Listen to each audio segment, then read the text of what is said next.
Jangan lupa like, comment, and subscribe channel YouTube TVRI Bengkulu dan nyalakan lonceng notifikasinya.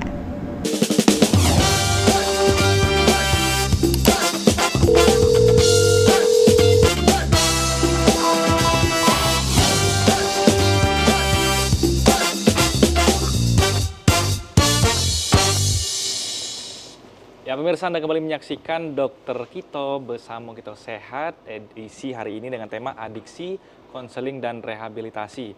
Dan tentunya kita masih bersama dengan kedua narasumber kita, ada Dokter Putri dan juga Dokter Bella. Nah terakhir kita tadi membahas masalah rehabilitasi ya dokter ya, bahwa sebenarnya rehabilitasi ini ada beberapa tahapan-tahapan juga yang harus dilewati oleh khususnya para pecandu yang sudah tingkat berat nih ya dokter ya, harus dirawat secara khusus gitu dokter. Ya. Oke, ini sebenarnya alur yang tadi ya. Jadi tadi ada initial intake, itu yang pemeriksaan oleh ahlinya atau dokter biasanya juga di sini, spesialis juga bisa.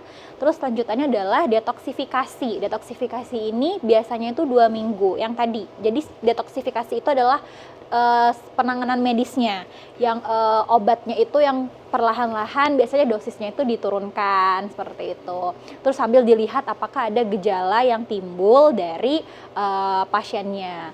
Terus baru masuk ke yang namanya entry atau orientasi biasanya di situ ya. Kayak pertama masuk ke tahap rehabilitasi, diorientasi selama biasanya 2 minggu di sana, baru nanti masuk ke tahap rehabilitasi sosial.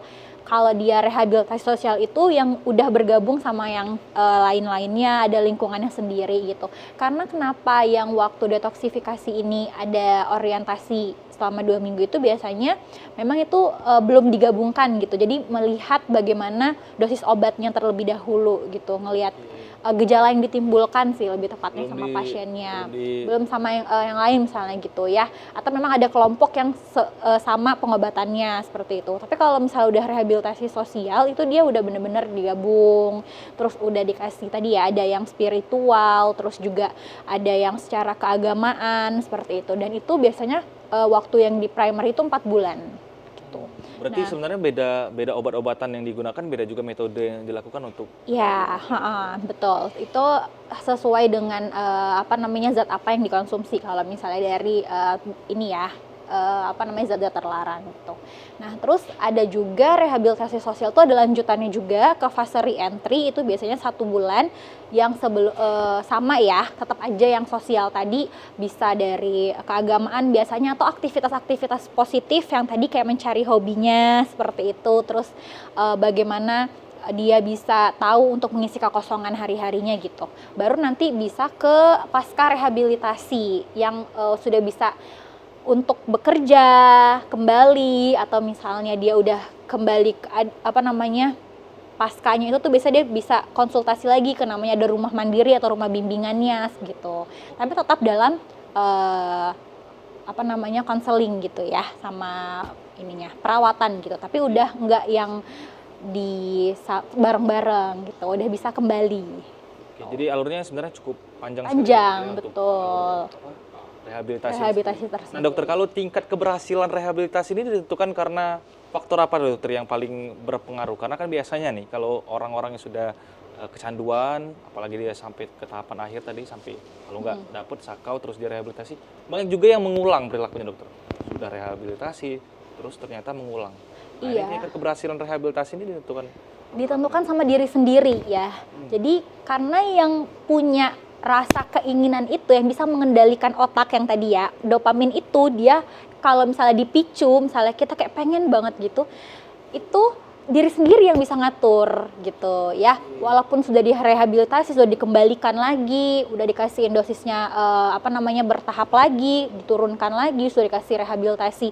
Sebagaimanapun kalau misalnya dia kembali lagi ke tahap coba-coba lagi, terpengaruh lagi, ya itu adalah diri sendiri. Oke, berarti rehabilitasi ini hanya membantu ya? Iya, betul, membantu. Kemauan dari diri sendiri dan niat dari diri sendiri. Jadi sebenarnya penggunaan dari obat-obatan maupun game online maupun gadget dan lain-lainnya pada tahap kecanduan itu yang bisa ini adalah diri sendiri gitu. Dan dukungan keluarga serta suportif lingkungannya. Makanya itu jangan sampai ikut-ikutan kembali kayak gitu.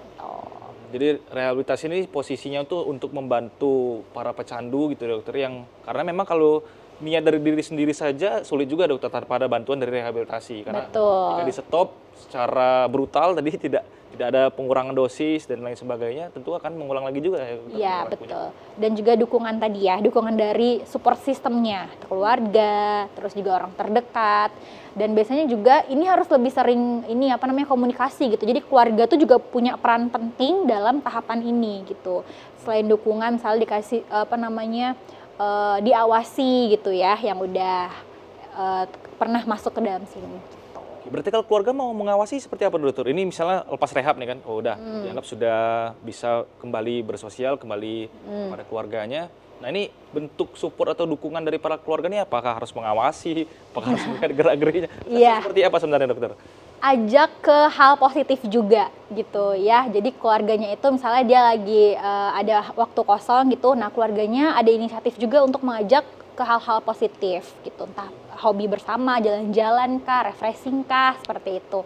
Terus dukungan moral itu juga penting dari keluarga. Oke, itu berarti Gitu. yang memang masih banyak belum dipahami secara menyeluruh oleh masyarakat kita dokter ya, karena biasanya kan orang lepas rehab nih kayak Merdeka gitu ya biasanya, dia- udah nggak peduli lagi. Padahal sebenarnya di tahap itu malah masih juga bisa kembali lagi. iya, dan biasanya karena faktor itu juga dokter, jadi dicurigain terus nih, oh ini, oh jangan pakai lagi segala macam. Akhirnya Iya, kan, kecurigaan dari sosial ya dan tidak lingkungan. dibawa ke hal-hal yang lebih bermanfaat, Iya, hal-hal yang betul. juga menghasilkan kesenangan tapi dampaknya positif ya dokter ya.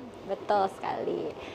Oke, jadi untuk Oke, sebelum ke tips dokter, kita jeda terlebih dahulu, kita akan ngobrol ini lebih lanjut di segmen terakhir nanti dokter, segmen pamungkas. Silakan duduk dulu dokter. Ya. Ya pemirsa jangan kemana-mana, tetap di Dokter Kito bersama kita sehat.